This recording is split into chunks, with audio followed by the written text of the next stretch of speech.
Vous écoutez le Flash Actu, issu de l'épisode S901 du podcast Faut pas pousser les ISO, diffusé le jeudi 12 septembre 2024.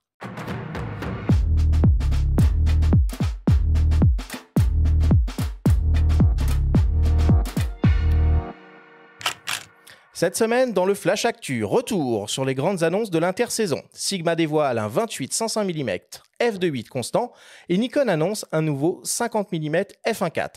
Le Flash Actu vous est présenté par MPB, qui est tout simplement la plus grande plateforme en ligne au monde pour acheter, vendre et échanger du matériel photo et vidéo d'occasion.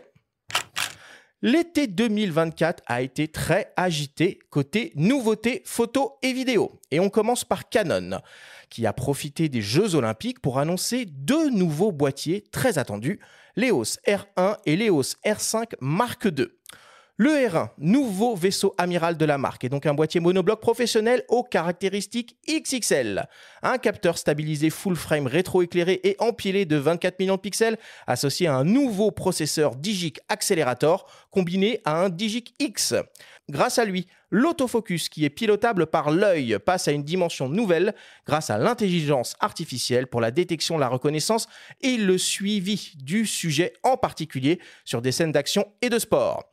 Niveau rafale, il aligne 40 images par seconde avec suivi en JPEG ou RAW. En vidéo, le R1 s'offre la 6K RAW 60p en interne et permet la prise de photos pendant l'enregistrement d'une séquence vidéo. L'EOS R5 Mark II est un boîtier compact qui reprend pas mal des nouvelles technologies intelligence du R1, mais avec l'utilisation d'un capteur de 45 millions de pixels et un mode rafale à 30 images par seconde. Côté vidéo, il peut aller jusqu'à la 8K 60 images par seconde. Le Canon EOS R5 Mark II est proposé au prix de 4 699 € et l'EOS R1, qui n'est pas encore disponible, le sera au prix de 7 399 €. Enfin, Canon a également annoncé récemment une nouvelle imprimante photo professionnelle A2, l'Image Prograph Pro 1100, qui propose un gamut de couleurs plus vaste et surtout une longévité des tirages annoncés pour 200 ans grâce aux encres Lucia Pro 2, 12 différentes au total. Cette nouvelle machine est proposée au prix de 1 399 €. Sony, pour sa part, a annoncé durant l'intersaison un nouveau boîtier, le ZV-E10-II, un boîtier hybride APS-C conçu pour le vlog, avec un nouveau capteur de 26 millions de pixels, une nouvelle version de l'optique de kit motorisée, une nouvelle stabilisation électronique et de la 4K 60p presque sans recadrage. L'appareil, équipé du nouveau PZ 1650 mm f3.5 OSS2, est proposé au prix de 1 200 €. Sony a également annoncé la seconde génération de son 85 mm f1.4 G Master, qui est plus compact, plus léger, plus piqué et proposé quand même au prix de 2 099 €. Enfin, on continue dans l'optique avec Tamron, qui a lancé un super télézoom en monture Sony E 28-300 mm au prix de 999 € et décliné son 50-400 mm f4.5 en monture Nikon Z. Nikon, pour sa part, a lancé un nouveau 35 mm f1.4 proposé au prix de 730 € et Sigma a décliné le zoom APS-C 18-50 mm f2.8 constant en monture Canon RF. Et enfin, pour terminer, Cocorico, Pixi a annoncé le Pixi Max, le premier appareil photo 24-36 mm made in France. Il s'agit d'un appareil télémétrique en monture Leica M qui exploite un capteur full frame CMOS BSI de 24,5 millions de pixels associé à une obturation 100% électronique. Le boîtier est minimaliste, connecté et intègre une mémoire interne de 32 ou 128 Go. Il est proposé à partir de 3 999 €. Sigma vient tout juste d'annoncer une optique unique, un 28-105 mm f2.8 DGDN Art qui est décliné en monture Sony E et L et qui couvre naturellement le format 24-36 mm.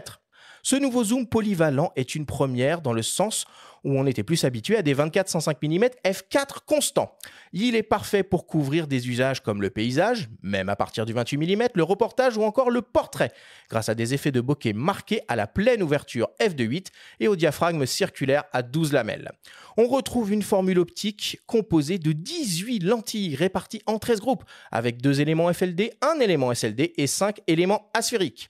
Il intègre une motorisation autofocus HLA pour High Response Linear Accurator, la distance minimale de mise au point de 40 cm à toutes les focales et le rapport de grossissement maximal de 0,32 fois au 105 mm.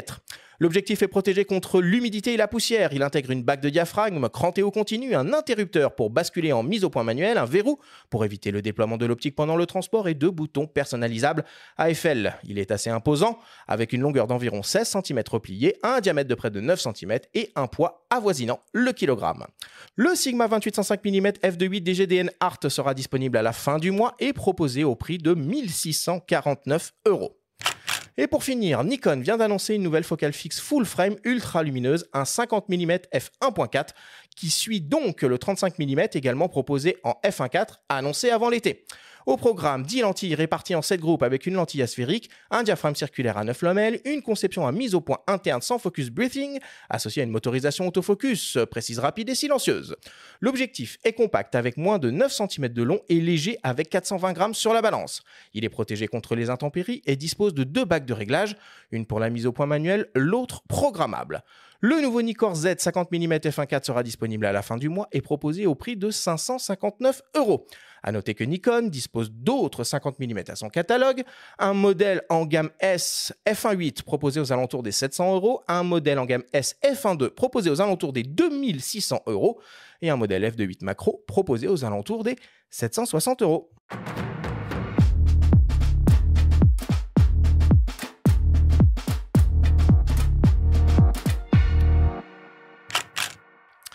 Nom de Dieu, qu'il était long ce flash actu.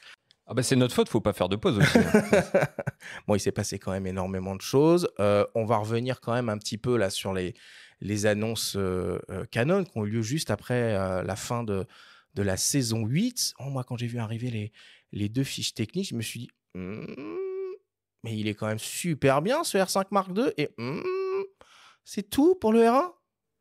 Bah, disons que le R1, on l'a attendu longtemps, notamment les photographes professionnels qui sont coutumiers de cette série, enfin qui sont attachés au EOS 1 historiquement, les 1D en réflexe, et donc le R1 est le premier appareil vraiment professionnel hybride Canon.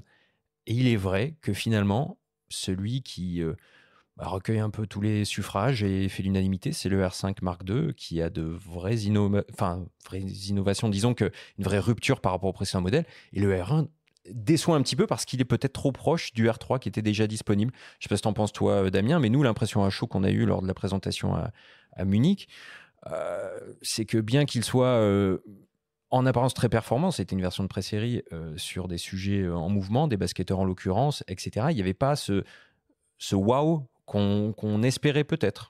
Alors oui, c'est vrai, Jean-Nicolas était à Munich pour le lancement et on a un peu le même son de cloche. C'est vrai que le R1 semble être un très bon boîtier. C'est vrai qu'il se rapproche beaucoup du R3. Et même nous, par rapport à nos lecteurs, j'ai l'impression que le R5 Mark II intéresse beaucoup plus que le R1. Après, on verra, hein, c'est encore trop tôt. On verra comment les professionnels vont adopter ou pas ce boîtier. En tous les cas, il y en avait déjà aux abords des stades pendant les Jeux Olympiques.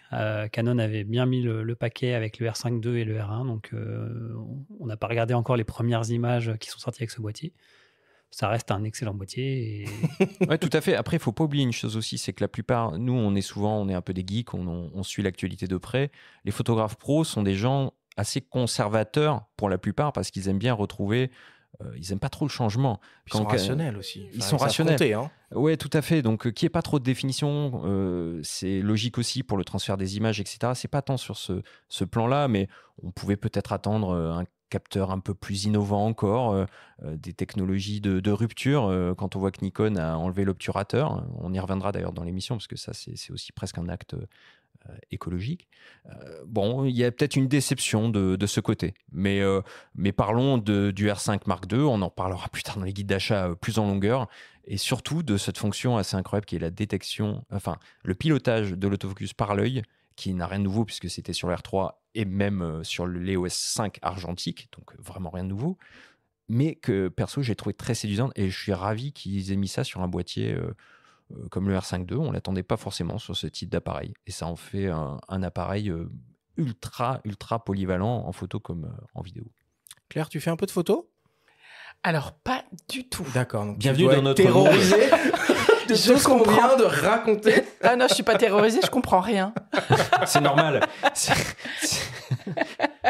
C'est la parenthèse des spécialistes. Mais tiens, je me posais une question, parce que nous, ça fait des années qu'on s'affole un peu sur le prix des équipements. Alors, pas l'éco-taxe, hein, j'ai bien compris. L'éco-participation, est-ce qu'elle est proportionnelle au prix du produit? Non, elle est relative au coût de dépollution, de recyclage et de financement du bonus réparation. D'accord. Et puis, c'est, nous, on fonctionne par catégorie de produits. Mhm. Autrement dit, si je prends l'exemple, mais je peux prendre n'importe quel produit, hein. Si je prends l'exemple d'un appareil photo, en fait, l'éco-participation sur une catégorie d'appareils photo, mais c'est très peu sous-segmenté, que ce soit du premier prix pour un usage plutôt de loisir Ouais. ou du pro, en fait, nous, nos grilles, c'est les mêmes. Ah. Parce que il faut bien comprendre que le recyclage, c'est pas du tout les mêmes enjeux que la fabrication, en fait. On recycle pas comme on fabrique. À la fin, ça reste des matières, du plastique, du métal, du verre, puis tout un tas de terres rares, voilà, de plein de choses. Et en fait, c'est plutôt l'enjeu, et plutôt dans ce que nous, on appelle l'éco-conception fin de vie. Autrement dit, on essaye quasi quotidiennement, hein, nos équipes d'ingénieurs, de sensibiliser les fabricants à être vigilants à la séparabilité des matières en fin de vie. D'accord. Par exemple, quand 2 pièces sont collées, une pièce métallique et une pièce de plastique, les séparer, c'est très compliqué. Et il y a forcément de la perte de matière. Ou un autre exemple, mais qu'il peut y avoir dans l'appareil photo ou l'IT ou beaucoup d'appareils, si la batterie n'est pas amovible, extractible, c'est compliqué. Ok. Voilà. Donc en fait, on ne pose pas du tout le même regard qu'un usager, qu'un fabricant. Voilà. Ce qui explique que c'est pas une taxe, mais bien du coup une participation. Oui, parce que et puis c'est directement fléché. On sait à quoi ça va servir et c'est pour ça qu'on rend des comptes d'ailleurs. Publiquement, hein, on publie tous nos résultats et nos performances.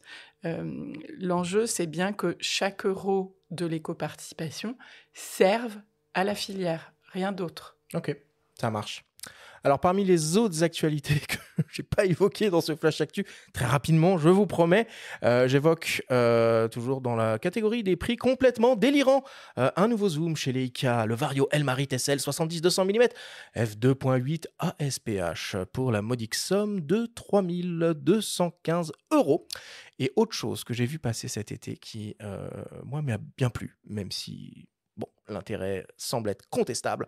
C'est Samyang qui a fait un nouveau concept d'objectif, pour le moins jamais vu et innovant, qui s'appelle le Remaster Slim, où là, l'idée, c'est d'avoir un objectif photo, accrochez-vous, à module optique interchangeable. Donc là, on va un peu dans cette idée d'éco-responsabilité, machin, truc bidule, parce qu'on a un corps, et en fait, on vient changer la formule optique à l'intérieur. Donc, on aura peut-être l'occasion d'y revenir. Je crois que ça devrait arriver d'ici la fin de l'année.